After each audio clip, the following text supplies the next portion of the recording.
Umar சொன்ன வார்த்தை என்ன தெரியுமா? நான் இங்கே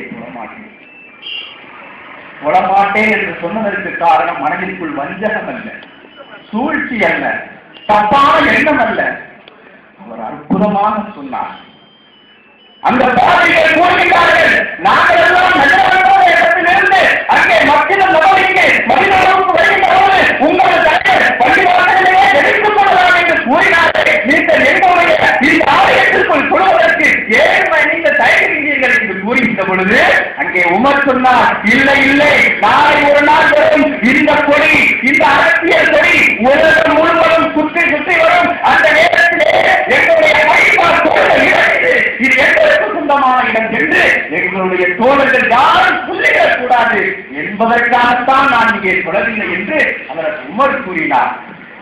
எவ்வளவு நாகரிகம், எவ்வளவு கம்பீரம், எவ்வளவு கட்டுப்பாடு! யோசிக்க வேண்டாமா?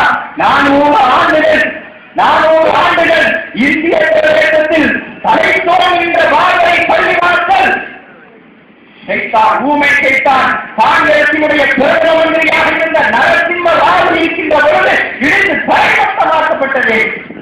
இங்கே சமயம் இருக்கின்றதா? இங்கே இருக்கின்றது. இதுபோன்ற ஒரு அற்புதமான ஒரு அரசியலை இந்திய அரசியல் வானிலை இந்தியாவுடைய உறுப்பினர்கள் நிகழ்த்தி காட்ட வேண்டும். அதை கண்டறிவதற்குக் கொள்ள வேண்டும். இல்லை என்று சொன்னால் இங்கே இருக்கக்கூடிய கும்பல்களும் அவர்களோடு ஒட்டுவதற்கூடிய ஏனைய அரசியல் கட்சியை சார்ந்தவர்களும் நம்மை விடுத்து, நம்மை குறைத்து, நம்முடைய சகோதரிகளை நண்பர்களுக்கு ஓரோட விரட்டி கற்பழித்து அவருடைய வயிற்றுக்குள் இருக்கக்கூடிய குழந்தைகளின் எடுத்து சூதாயத்திலே கொழுவி தீக்குள்ளே போட்டு புதைக்கக்கூடிய ஒரு கேவலமான நடந்து கொண்டே இருக்கும். அல்லாஹ் பாதுகாக்க வேண்டும். அந்த நிலையை மாற்ற வேண்டிய பொறுப்பு இந்திய பிரதேசத்தில் வாழக்கூடிய அனைத்து சமூகத்தை சார்ந்தவர்களுக்கும் இருக்கின்றது.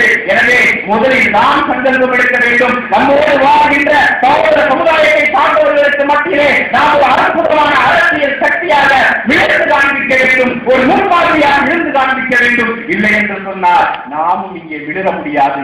யாரும் எப்படியும் பேசலாம், எவ்வாறு விமர்சனம் செய்யலாம், எப்படியும் நம்மை பார்த்து குறை கூறலாம். அவைகளை எல்லாம் நெஞ்சு நிமிர்ந்த அந்த அற்புதமான எண்ணத்தோடு நாம் ஏற்றுக்கொள்வோம். ஏனென்றால் விமர்சனம் இல்லாமல் அரசியல் என்பது இல்லை, சர்ச்சைகள் இல்லாமல் அரசியல் என்பது இல்லை. ஆனால் தன்னை வளர்த்துக் கொள்ள, தன்னுடைய நிலைகளை வளர்த்துக் கொள்ள நம்முடைய பேரை சொல்லித்தான் வளர்த்துக் கொள்ள வேண்டும் என்ற ஒரு நிலை இறைவன் உருவாக்கி இருக்கின்றான். அவனுக்கு நாம் நன்றி சொல்ல வேண்டும். இன்னும் நாம் யோசிக்கலாம், வயிற்றெரிச்சலின் காரணமாக கூட இருக்கலாம். அதை நாம் கண்டுகொள்ள வேண்டிய தேவையில்லை. அதை கண்டுகொண்டால் அதுவும் ஒரு சதியாக இருக்கக்கூடும். அந்த சதியில் நாமும் விழுந்து நம்மை நாமே, நம்முடைய சக்தியை, நம்முடைய திறமையை, நம்முடைய ஆற்றலை நாம் வீணாக்கி விடக்கூடாது. இன்னும் ஒரு உதாரணத்தை நாம் சொல்ல வேண்டும் என்று சொன்னால் 1794 இந்தியாவிலே மைசூர் பட்டணத்திலே ஆட்சி செய்து கொண்டிருந்த திப்பு சுல்தானுடைய வரலாறு யோசித்து பாருங்கள். அவருடைய ஆட்சி பீரியடிலே பிங்காரிகள் என்று சொல்லக்கூடிய மராத்திய குதிரைப்படை வீரர்கள் திருங்கேரி மரத்தையும்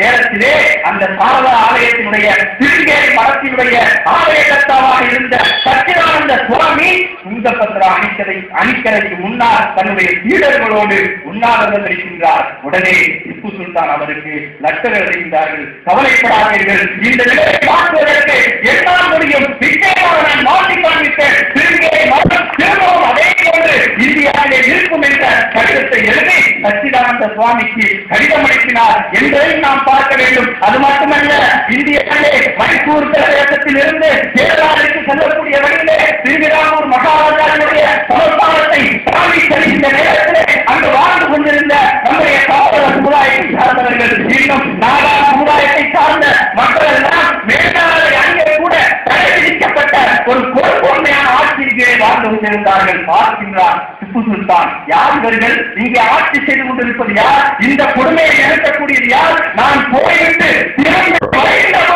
இந்த நிலை மாறியிருக்க வேண்டும். இல்லை என்று சொன்னால் மாற்றப்படும் என்று திப்பு சுல்தான் கூறினார். இந்த வார்த்தை நம்முடைய நெஞ்சங்களிலே ஒழிக்க வேண்டும். எஸ்டிபியை யோசித்து பார்க்க வேண்டும். இன்றைக்கு நிகழக்கூடிய இந்த சாட்சிகள் இன்ஷா அல்லாஹ் இனி வருகின்ற நேரத்திலே நான் இனி உணர்கின்ற பொழுது இந்த நிலை மாறி இருக்க வேண்டும், இல்லை என்றால் மாற்றி காட்ட வேண்டும் என்ற உறுதிப்பாடை நாம் எடுத்துக்கொண்டு இந்த SDPI-யுடைய இந்த பணிகளை உலகம் முழுவதும், இந்திய பிரதேசம் முழுவதும், ஒவ்வொரு நகரத்திற்கும், ஒவ்வொரு தெருவிற்கும் நாம் கொண்டு செல்வோம். ஏனென்றால் நாம் அனைவருக்கும் பொதுவான மனிதர்கள், அனைவருக்கும் நல்லது செய்ய வேண்டும்.